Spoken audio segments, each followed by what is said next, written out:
جب سب کچھ ٹھیک چل رہا ہوتا ہے تو اللہ تبارک و تعالی یاد نہیں آتا، اور جب سب کچھ بگڑ جاتا ہے تو سب سے پہلے اللہ یاد آتا ہے۔ السلام علیکم ورحمۃ اللہ وبرکاتہ۔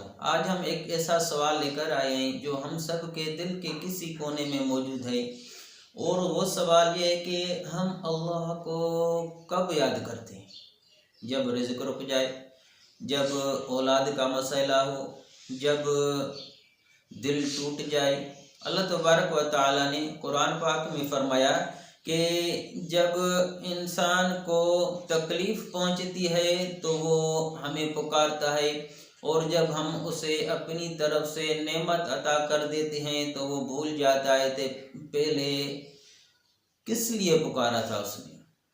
یہ آیت ہم سب کے لیے آئینہ ہے کہ ہم بھی ایسا ہی کرتے ہیں کہ جب تکلیف آ جاتی ہے تو اللہ یاد آتا ہے، اور جب تکلیف ختم ہو جاتی ہے تو ہم اللہ تبارک و تعالیٰ کو بھول جاتے ہیں۔ اصل مسئلہ یہ نہیں ہے کہ ہم مشکل میں اللہ تبارک و تعالیٰ کو کیوں یاد کرتے ہیں، کیونکہ یہ فطرت ہے۔ اصل مسئلہ یہ ہے کہ ہم نے اللہ تبارک و تعالیٰ کو ایمرجنسی کانٹیکٹ بنا لیا ہے۔ ہم نے اللہ تعالیٰ کو، رسول اللہ صلی اللہ علیہ وسلم نے فرمایا تم خوشحالی میں اللہ تبارک و تعالیٰ کو یاد کرو، اللہ تبارک و تعالیٰ تمہیں سختی میں یاد کرے گا۔ یہ حدیث ہمیں سکھاتی ہے کہ اللہ تبارک و تعالیٰ صرف مشکل کا سہارا نہیں، اللہ تبارک و تعالیٰ ہر لمحے کا سہارا ہے۔ اصل بندہ وہ نہیں جو آنسوؤں میں اللہ تبارک و تعالیٰ کو یاد کرے، آنسوؤں میں دعا کرے۔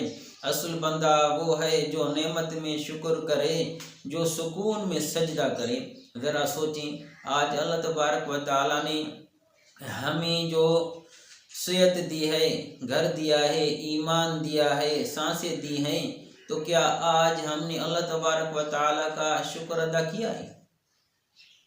آئیے آج ہم عہد کریں کہ ہم اللہ تبارک و تعالیٰ کو صرف مشکل میں نہیں بلکہ نعمت میں، سکون اور خوشی میں بھی اللہ تبارک و تعالیٰ کو یاد کریں گے، کیونکہ اللہ تبارک و تعالیٰ ہی ہمارا سہارا ہے۔